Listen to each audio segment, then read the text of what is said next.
दोस्तों, आजम खान को जमानत मिल गई, ये खबर आप तक पहुंच गई होगी। लेकिन आज कहानी सिर्फ आजम खान की जमानत की नहीं है, उनके रिहाई और रिहाई के बाद के प्रोग्राम को लेकर चल रही चर्चाओं की है।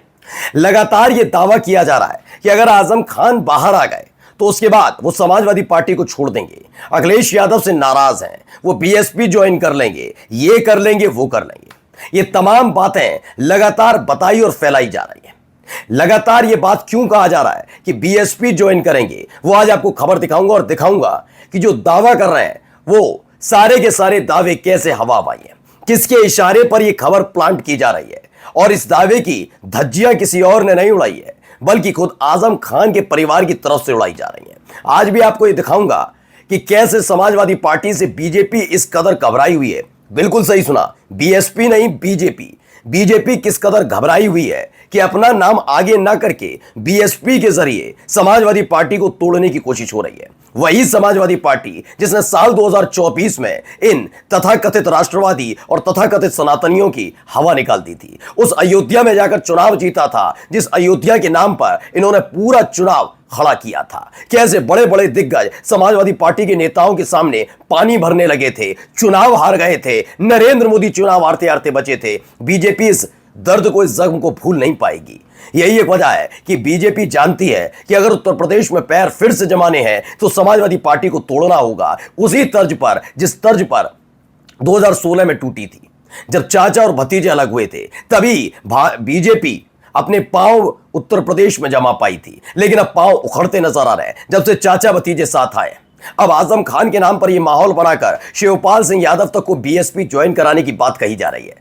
लेकिन आप समझते हैं इस बात को, ये किसके इशारे पर हो रहा है? नहीं समझे तो आज मैं पूरी खबर आपको दिखाने जा रहा हूं, कैसे मुंह पर पुत गई कालिख ऐसे षड्यंत्र रचने वालों की। नमस्कार, मैं हूं प्रज्वल गौतम और आप देख रहे हैं न्यूज सर्किल।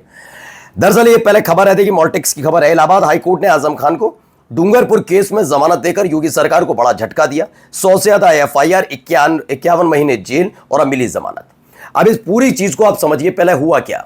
ऐसे ऐसे मामले दर्ज योगी सरकार की तरफ से करवाए गए आजम खान के खिलाफ, जिनका कोई मतलब नहीं था। एक बार तो कोर्ट ने भी बड़े जबरदस्त तरीके से फटकार लगाई, कहें या टिप्पणी की थी। उन्होंने कहा था कि जिस तरह के मामले आप आजम खान के खिलाफ दर्ज करवा रहे हैं या हो रहे हैं, उससे साफ जाहिर होता है कि उनको जेल में ही रखने का प्रबंध किया गया सरकार की तरफ। ये मेरी टिप्पणी नहीं है, अदालत की टिप्पणी थी जी। ये अदालत भी समझ रही थी कि जिस तरह के मामले लगाए गए वो आजम खान से दूर दूर तक मतलब नहीं रखते।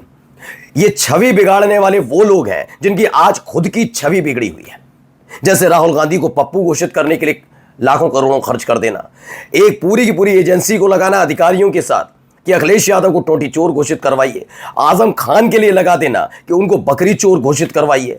जबकि हर कोई जानता है कि इन तीनों ही चीजों में कोई चीज एक भी ठीक और ढंग की नहीं है।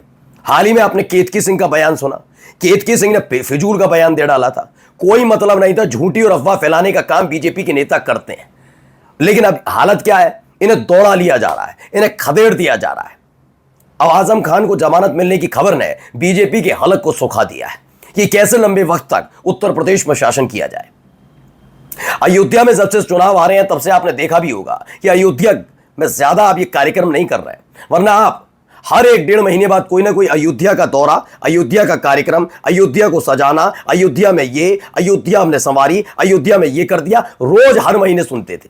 लेकिन साल 2024 के बाद से आपने अयोध्या को लेकर एक बहुत बड़े ऐलान नहीं सुने होंगे। रोज रोज मुख्यमंत्री अयोध्या में भगवान श्री राम के दर्शन करने जा रहे हो, ये खबर नहीं सुनी होगी। लेकिन आजकल संभल, प्रयागराज, इस पर फोकस किया जा रहा है, वाराणसी, इस पर फोकस किया जा रहा है। नई प्रयोगशाला तैयार की जा रही है, जिससे आने वाले चुनाव में इन 3 प्रयोगशाला के जरिए चुनाव को अपने नियंत्रण में रखा जाए। लेकिन क्या इतना संभव है? क्योंकि आजम खान के जेल से बाहर आने की खबर ने बीजेपी में हड़कंप पैदा कर दिया है। अब देखिए खबर क्या क्या चलाई जा रही है, चलवाई जा रही है।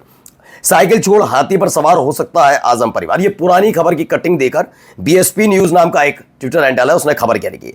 आजम खान के बसपा ज्वाइन करने को लेकर कयासों का बाजार फिर से गर्म हो गया है। पेपर की कटिंग की हेडलाइन बता रही है कि यूपी का मुस्लिम समाज साइकिल को छोड़ हाथी पर सवार होने जा रहा है। लखनऊ में 9 अक्टूबर को बहुत से अन्य पार्टियों के बड़े नेता हाथी पर सवार हो सकते हैं, ऐसा माना जा रहा है। मैं और अन्य राजनीतिक पार्टी, अन्य राजनीतिक नेताओं की बात नहीं, और नेताओं की बात नहीं कर रहा हूं, जिसमें स्वामी प्रसाद मौर्य का भी हाल ही में बयान आया था। उन्होंने मायावती के प्रति अपनी श्रद्धा व्यक्त की थी दोबारा, और होना भी चाहिए। जिस पार्टी के वो नेता रहे, जिस पार्टी ने उन्हें पहचान दिलाई, स्वामी प्रसाद मौर्य अगर वहां पर लौटते तो गलत बात नहीं। लेकिन आजम खान वहां जाएंगे, ये खबर कौन फैलवा रहा समझिए। आजम खान का जेल से बाहर आना और फिर समाजवादी पार्टी कितनी मजबूत होगी, यह हर कोई जानता है, ये अखिलेश भी जानते हैं। ये उन लोगों की तरह नहीं है कि बार बार आकर बताया जाए। मैं बार बार एक बात कहता हूं कि ये यादव परिवार जो है, अखिलेश का परिवार जो है, अखिलेश यादव का परिवार में कभी आपने ये नहीं देखा होगा कि गीत गाते हैं, ढोल बजाते हैं।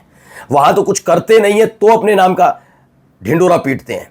ब्रजभूषण शरण सिंह जो बीजेपी के बड़े नेता हैं, उन्होंने ही बताया है, और भी कई नेताओं ने बताया कि वैचारिक मतभेद और पार्टियां अलग होने के बावजूद कभी नेताजी ने यह नहीं कहा कि हम ये काम नहीं करेंगे। उन्होंने हमेशा काम किया और करते रहे। ये उन्होंने कहा वैचारिक कुछ और हो सकता है। आपने कई और संतों को सुना होगा, देवकीनंदन ठाकुर को देखिए, वो खुद बताते हैं कि संतों का सबसे ज्यादा सम्मान करने वाला मुख्यमंत्री अगर कोई रहा उत्तर प्रदेश का तो वो अखिलेश यादव। ये मैं नहीं कह रहा हूं, उनकी जुबान है।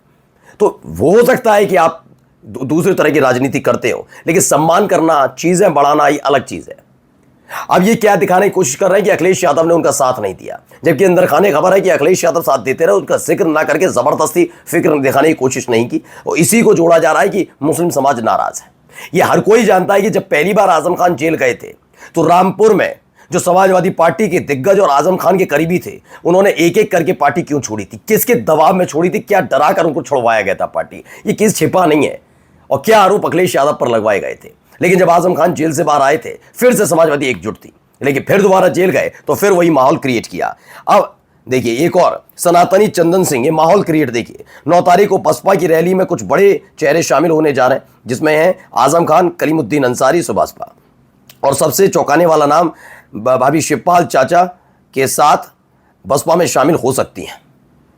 भाभी के लिए भी कहा जा रहा है। पता है, सोचिए क्या क्या कहानियां बनाई जा रही हैं कि एक पूरा माहौल समाजवादी पार्टी के खिलाफ बनाया जाए, क्योंकि जब तक समाजवादी पार्टी मजबूत रहेगी तब तक बीजेपी के पांव यहां जमने वाले नहीं है, जो उखड़ रहे हैं। अब देखिए ये बयान उनका पुराना बयान है, लेकिन सुनना चाहिए क्या कहा था। किसी नेता के साथ इतना अन्याय नहीं हुआ होगा जितना मोहम्मद आजम खान साहब के साथ अन्याय हुआ है। सुन लीजिए। उनके परिवार के लोगों को जेल भेजना एक सोची समझी साजिश के तहत हुआ है, षड्यंत्र के तहत हुआ है। और हमें उम्मीद है कि अभी चाहे न्याय न मिला हो, लेकिन जैसे ही हम लोग और अन्य कोर्ट में जाएंगे तो हमें उम्मीद है कि न्यायालय उनकी मदद कर करके एक दिन वो वापस आकर के हम लोगों के बीच में समाजवादी पार्टी के साथ खड़े होकर के अपील करेंगे। तो आजम खान को लेकर ये बयान कई दफा दिए जा चुके हैं। यहाँ पर मनीष यादव लिखते हैं रायबरेली, आज आजम खान साहब को माननीय हाईकोर्ट ने एमपी एमएलए कोर्ट द्वारा दी गई 10 साल की सजा जमानत है, देर हो सकती है अंधेर नहीं, ये बात कही गई। यहाँ देखिए यहाँ पर भी एक माहौल बनाया जा रहा था। आजम खान से जुड़ी खबर, हाईकोर्ट ने आजम खान की जमानत अर्जी की मंजूरी हो चुकी है। सूत्रों के मुताबिक जेल से बाहर आते ही आजम खान बना सकते हैं नई पार्टी। तो किसी को कुछ नहीं पता, नई पार्टी बनाएंगे, बीएसपी में जाएंगे, कौन कौन जाएगा, कोई मतलब नहीं है। आप समझिए ये कैसे सोची समझी षड्यंत्र साजिश के तहत ये मुसलमानों को जबरदस्ती समाजवादी पार्टी से दूर करने की कोशिश की जाती है। ये क्यों किया जा रहा है, समझ रहे हैं ना, और किसके इशारे पर। क्या किसी ने इस बात का जिक्र किया कि आजम खान बीजेपी ज्वाइन कर सकते हैं?